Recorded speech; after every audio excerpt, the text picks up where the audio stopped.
Abatuuze mu tawuni kanso y'e Kyarumba mu disitulikiti y'e Kasese bakyamuukirira nga pulojekiti y'amasannyalaze eya Nyamugasani etandise mu kitundu kino mu 2017. Kyokka pulojekiti nga tennaweza na mwaka, omuwendo gw'abawala abava mu ssomero gwatandika okulinnya mu kitundu, ssaako ogw'abaafuna embuto nga tebanneetuuka, abaafiira mu ssanya, n'abaana okuzaalibwa nga tebaliiko bakitaabwe. Abakulembeze mu disitulikiti baasalawo okukola okunoonyereza ku nsonga eno. Mu kusunsula alipoota y'ebyava mu kunoonyereza, ssentebe wa erese 3 mu tawuni kanso y'e Kyarumba Bw'ambale atubuulidde nti abakozi ba kampuni y'abadeeni eyitibwa Frontier Energy bafunyisa abakyala 31 embuto era nga ku bano abawala 14 baali tebanneetuuka. Is a group of 31 victims, I mean the single mothers. Out of these 31, 14 are below the age of 17, actually not even 18. Most of them were 17 and below. One I got was like 15 years. In fact, it was a teenage. It was like 15 years. When I asked now, who's the owner of the pregnancy? I was like, I don't know. There are those people who work in the Sri Lanka. That's what he told me. I get an unwanted pregnancy while I'm in senior 2. Now my parents help me while I'm pregnant. Now they are looking after for my child. Alipoota erambika nti abakozi bano olw'amala okukozesa abawala bano ne babulawo nga teri yafaayo kulabirira baana be yaleka yadde okuweereza bannyaabwe obuyambi. Jenny Mbambo bawala be babiri tebaalutonda era embuto baazifuna bakyasoma. Mama oyo yabyawute abyawute myaka 17 yabyawute 14 singa sindashanganda shabu singa shabatata wabo nga nanu nga numu bana nabo. Olw'okubanga abaafunyisa abawala b'embuto tebamanyiddwako mayitire, mu kiseera kino yeetikka obuvunaanyizibwa bw'okulabirira abazzukulu ekitali kyangu. Batweke bamabulira ne bamanzira amakule nerijja namashyala nga banabona neki n'abaana bamabutiro kwa mihamba inje nija nabana kwa kandi munonze kwemeza wale nga 3 ingarundisha sente. Jovia Bira ye mulala gwe baafunyisa olubuto. Eyalumuwa olw'amala ogugwe n'amasimu Bira ge yali amanyi n'agajjako. Kubanga tekitulemye okujja mu olubuto. Twikiriza okukola ki? Kuzaala abaana batutemanyi tata waabwe. Tuli bangi. Ate buli omu nemubuuza gwe oli okwogera na baawe yangambye ne namba yes girina. Ate osanga nga bali awo fena buli omu ali kwebonabonera.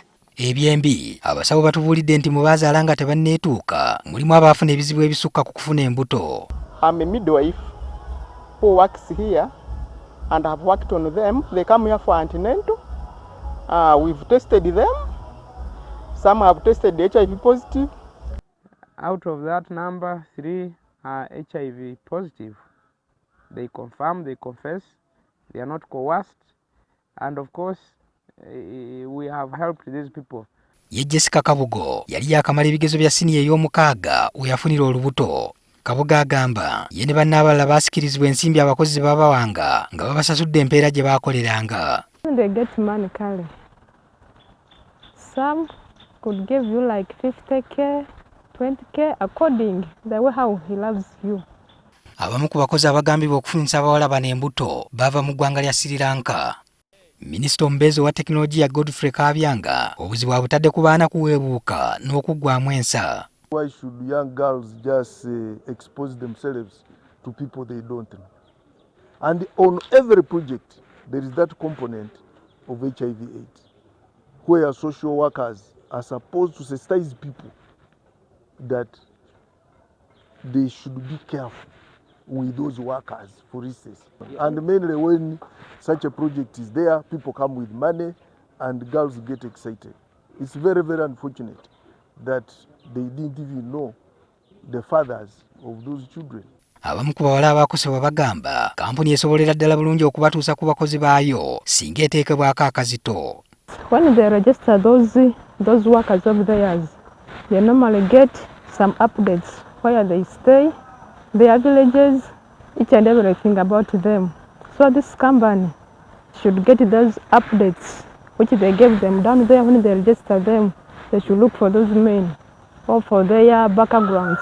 Okusinziira kwa Bw'ambale oluvannyuma lw'okufulumya alipoota eno ensonga zaaloopebwa mu b'obuyinza abawerako ne ku poliisi. After profiling these young mothers, I then wrote a report to the project itself through the liaison officer. He was called Chimezi. Of course, he told me, delivered it to their head office in Kampala. I made so many copies, including the office of the RDC. I even gave it to police, and I thought that was enough for me. Also, we are going to also take it upon them, upon ourselves as the district leaders.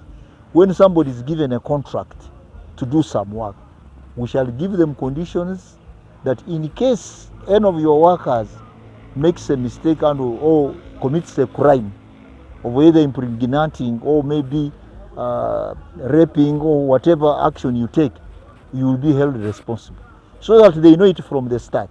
Wabula omwogezi wa poliisi mu bitundu bya Rwenzori East Lukumbusa awakanyiza n'ategeeza nti teri famire yavuddeyo n'eroopa ensonga zino ku poliisi, kyokka kino tekijja kubalobera kunoonyereza ku nsonga eno. These rumors have been there since that company started, but nobody have complained. So far we rubbish that information.